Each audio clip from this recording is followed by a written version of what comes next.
first, thanks for letting me into the building. Appreciate it. Yeah, no problem. I saw her outside, poor girl.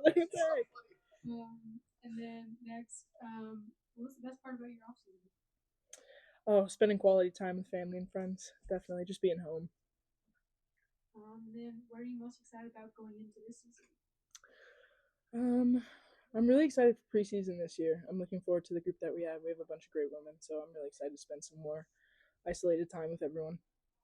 Do you think making the playoffs for the first time ever is realistic with this group? I think so, yeah. And then final question for me. Obviously, you've been with the team before, so people know who you are. But what's one thing that fans should know about you that you don't even know? And it could be off the pitch too.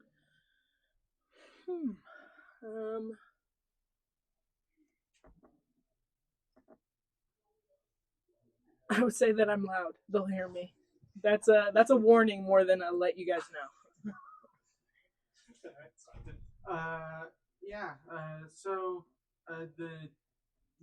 You were here last year, but the year before the team also had a rough start to the season, so it's been 2 years. What can the team do to ensure good performances throughout the year instead of flipping the switch on halfway through?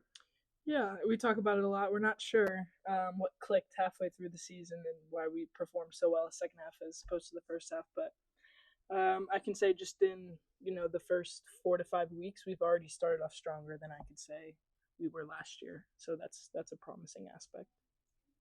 And then Tatum is returning.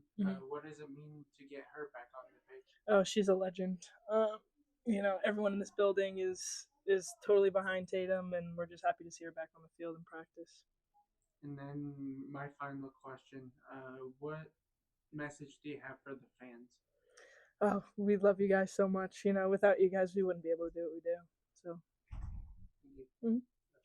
So I'm curious, how is Jimmy rotating you and DJ and Mandy with these preseason friendlies and things? Are we going to get some time in the net? Yeah, I believe so. I talked to JMO and Jimmy, and it seems like promising minutes. So that's something to look forward to. Just honestly, anything I could do to help the team win.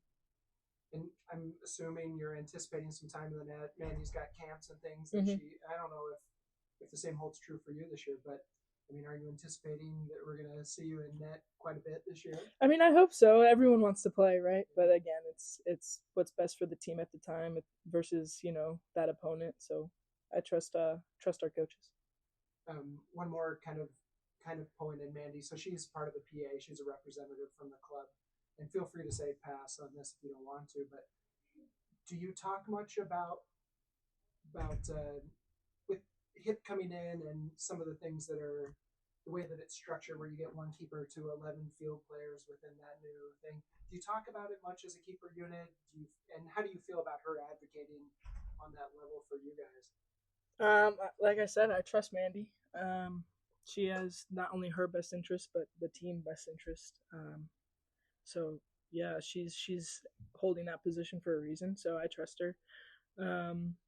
As far as goalkeeper training, no, we don't really speak much about that. We're pretty focused and locked in on the upcoming season. But we also like to goof around during training. It makes it more enjoyable. So no, we don't really talk about that stuff in depth.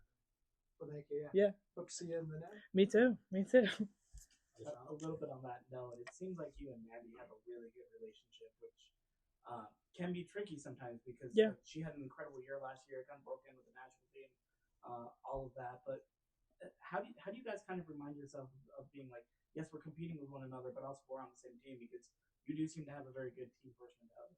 Yeah, I think in any situation, in any team, that's tricky. You have 3, 4 goalkeepers that want to see the field. I think the biggest thing for us is just we're human at the end of the day. Like, we're going to do what the team needs first and then, focus on ourselves second. So I think we don't really have to remind each other of that. I think it's just like a silent understanding. Well, and goalkeeper is such a unique position. Yeah. It's not like, you start off as striker at the 60th minute mark. Right. every game. Right. Ideally, you're probably not doing that. No, I mean I've been telling Jimmy to put me up top, but he won't do it. So We'll start writing about it a little bit more. Maybe we'll perfect. Yes, please do. Please do. What did you learn last year from Mandy in particular when she had this incredible year and just kind of watching her? Was there like something she did or some way she acted that you were like, oh, that's really good. I like this. I should be more like that. No, I would say I learned a lot from the team on the field as a whole. And I'm sure Mandy can attest to this when she came in the league. Having two very strong center backs, Kale and Kate, you almost learn more when you're in between them or when you're playing behind them than you do watching a goalkeeper. But we do goalkeeper film, so whenever she played, we were in there all together, which was awesome of her because film can be tricky sometimes. But I would say it's just a learning environment overall. Kate insists she's the fourth keeper on this team. So does that happen when No. you go up top? Or? That's not. Yeah, no. She's lying. No. I would say. Oh yeah. There's a competition, huh? I put Anna Tejada back there before Kate. Sorry, girl.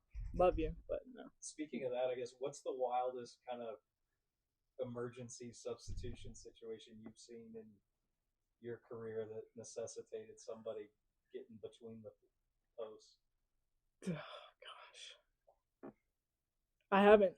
Thank gosh. I mean, starting year 2, I haven't. Okay. So I hope to keep it that way. Yeah. I guess then what is it about this group and the vibe and the collective cohesion that gives you and everybody else confidence that 2026 is going to be a great year for the club? Yeah, I think just the resources that we have overall, the coaching staff and Kelly and everyone just being so behind us and so supporting of anything that we need, from stuff to like schedule changing to off days to, the little minute details. I just think we also really like each other. So it makes it easy. We don't have to kind of pretend to be something we're not. Everyone's coachable. Everyone likes each other. We all get along. So it makes it more enjoyable. The league's changing, growing in a million different positive ways. Do you think whether it's that family atmosphere that we have here or the facilities or just the way the club's evolving now, can that be just a recruiting advantage against all the other teams? Yeah, I would think so. I think last year, they did away with the draft, and that certainly caught my eye as to why I came to Utah in the first place. So I definitely, I agree, yeah. Awesome. Thanks. Awesome. Thanks, Mia. Awesome. Thank you, guys.